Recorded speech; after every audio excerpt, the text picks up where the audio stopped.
On est de retour, on parle dans quelques instants à Égide Royer de l'augmentation des plans d'intervention dans nos écoles secondaires. C'est une augmentation de 36 % depuis à peine 10 ans du nombre d'élèves qui ont donc besoin de plans d'intervention particuliers qui sont faits pour eux, pour parcourir tout leur parcours scolaire. Mais avant toute chose, on parle à Georges Mercier parce que... salut Georges. Salut Rémi, comment ça va? Ça va très bien, merci de venir en studio à chaque fois. N'importe quand. Tu sais, moi je disais hier à Loïc Tassé qu'il y a deux métiers dans la vie. Loïc Tassé, que tu connais bien, qui est un politologue. Il y a deux métiers dans la vie dont on va toujours avoir besoin. Des croque-morts, puis des politologues, puis des gens qui sont intéressés par la politique internationale. La preuve, c'est qu'il y a toujours quelque chose dans l'actualité. Ouais. Même quand c'est censé se calmer, pensons à Gaza, par exemple, il y a encore des choses qui se passent là-bas. Là. Il faut dire qu'on vit une époque formidable au niveau de la science politique. On a beaucoup de choses à analyser. À Gaza, ce qui vient de se produire, c'est assez extraordinaire. Pour la première fois depuis 2 ans de guerre, il n'y a plus un otage israélien vivant dans la bande de Gaza. Ils ont tous été rendus par le Hamas aux Israéliens. Ce qu'il reste, c'est des corps. Donc, si vous entendez parler d'otages, on ne parle plus d'otages vivants, mais de corps d'otages qui ont été exécutés. Bon, mais là, il y a un otage, par contre. C'est vrai, cette histoire-là, là, que une famille israélienne a reçu le mauvais corps. Le mauvais corps. Oui, les services n'ont pas réussi à identifier le corps comme étant le corps de la personne. Mais ce qui est intéressant, c'est qu'on a enfin un cessez-le-feu qui, pour l'instant, semble tenir. Bon, il y a beaucoup de pièces qui bougent là-dedans, ça pourrait se réembraser d'une seconde à l'autre, mais Donald Trump a réussi à faire quelque chose que Joe Biden n'avait pas réussi à faire, qu'Emmanuel Macron n'avait pas réussi à faire, que tous les autres leaders n'avaient pas réussi à faire, asseoir d'une certaine manière, par intermédiaire, le Hamas et Israël à une table et dire là, on va mettre en marche un plan qui va peut-être mener à une résolution à long terme du conflit. Mais là, déjà, il y a des problèmes qui se profilent à l'horizon, parce que qu'est-ce qu'on a vu, j'ai envie de dire, évidemment, Rémi, depuis que les troupes israéliennes se sont retirées de Gaza?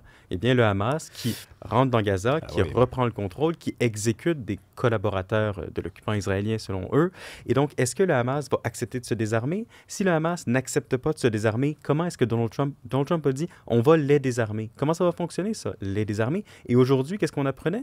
Trump disait, si le Hamas ne se désarme pas, je redonnerai le go à Israël pour rentrer et pour compléter le travail. Oui, puis quand on dit des exécutions, juste pour que ce soit clair, parce qu'ici au Québec, on connaît l'aide médicale à mourir, là, c'est pas exactement ça. C'est un peu plus graphique. J'ai vu des balle dans la nuque. Oui, j'ai vu des images donc de Gazaouis qui sont dans une position à genoux, puis ils attendent l'irréparable, la mort certaine. Il y a eu également, je pense, là, il y a quelques jours, des coups de feu qui ont été tirés de la part des troupes israéliennes sur des citoyens de Gaza qui s'approchaient un petit peu trop près des lignes. Mais écoutez, là, ça demeure une situation de guerre. Les troupes israéliennes ne sont pas complètement retirées de Gaza. La phase 1 du plan de Trump prévoyait qu'elles se retirent, disons, plus loin de la ville, mais elles sont encore là. C'est encore une zone de conflit. Donc, ça, on entend parler de tirs, de civils. Malheureusement, parce que c'est toujours tragique qu'ils seraient abattus, il faut s'y attendre. C'est pas parce qu'il y a cessez-le-feu que les armes ne tirent plus. C'est simplement que là, les hostilités ne sont plus ouvertes et ne sont plus, disons, à découvert. J'avais vraiment hâte que tu reviennes cette semaine discuter avec moi parce que quand on a annoncé dans les derniers jours la libération des otages, l'entente, l'étape nouvelle dans tout ce processus-là, j'ai réalisé que depuis quelques mois, la science politique et surtout l'actualité, le jeu de la nouvelle, le tapis roulant de l'information, ce sont toutes ces façons-là de voir le monde qui avaient eu préséance sur autre chose, soit l'histoire. Parce que l'histoire, je pense qu'à cette étape-ci, c'est ce qui va nous permettre de comprendre ce qui s'en vient. Il y a des gens qui pensent, par exemple, que c'est la paix, c'est terminé. Mais c'est un conflit millénaire, là. C'est un conflit millénaire, c'est un conflit très compliqué parce qu'il n'y a pas seulement une histoire. On dirait que chaque belligérant a son histoire. Maudit. Donc le Hamas a son histoire, Israël a son histoire. Parlons de l'histoire du Hamas, parce que je pense qu'il y a beaucoup de gens qui, dans les dernières années, se sont mépris sur ce que c'était le Hamas. Le Hamas, c'est une organisation islamiste, terroriste, qui a un objectif, ce n'est pas un État palestinien, ce n'est pas l'affranchissement des Palestiniens, c'est la destruction de l'État d'Israël.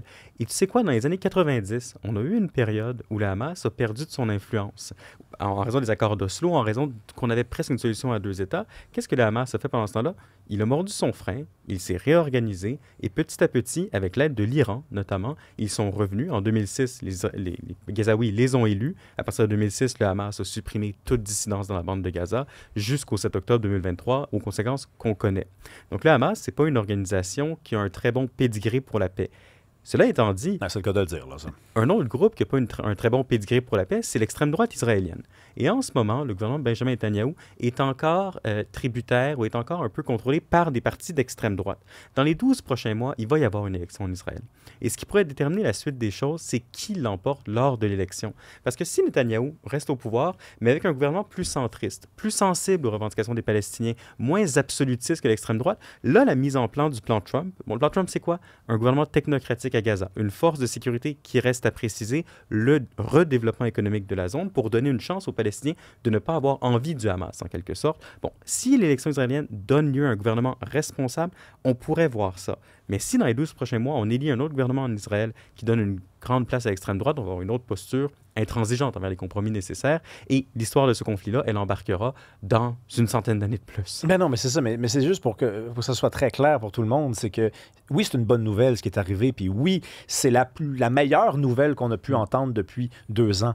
Mais je me rappelle, moi, être au cégep, puis il y avait des intifadas, puis il y avait des conflits à la frontière. C'est un conflit qui n'est pas réglé. Un autre conflit dont je veux te parler, c'est le Venezuela.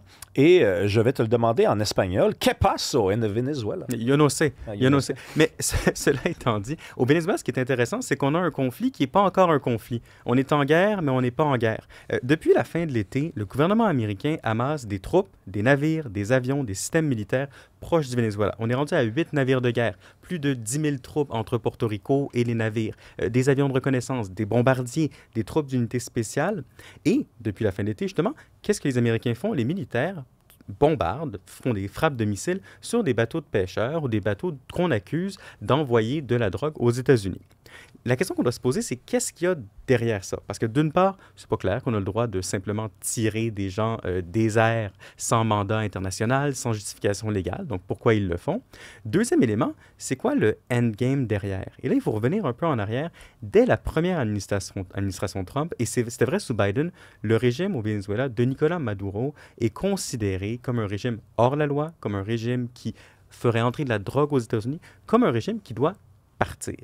Et donc là, on a comme une escalade militaire où on met de plus en plus de pression dans l'espoir que le régime se désintégrerait de lui-même. Mais ce qui est vraiment intéressant, Rémi, et les gens d'Amérique latine sont habitués aux manœuvres de cet organisme-là, la CIA, oui, chez eux, on a appris dans le New York Times récemment que la CIA avait été autorisée à mener des actes plus importants au Venezuela. On ne sait pas ce qu'ils peuvent faire, parce que c'est jamais public ce qu'ils peuvent faire, mais on sait qu'il y a cette autorisation-là où ils pourraient manœuvrer au sein du Venezuela.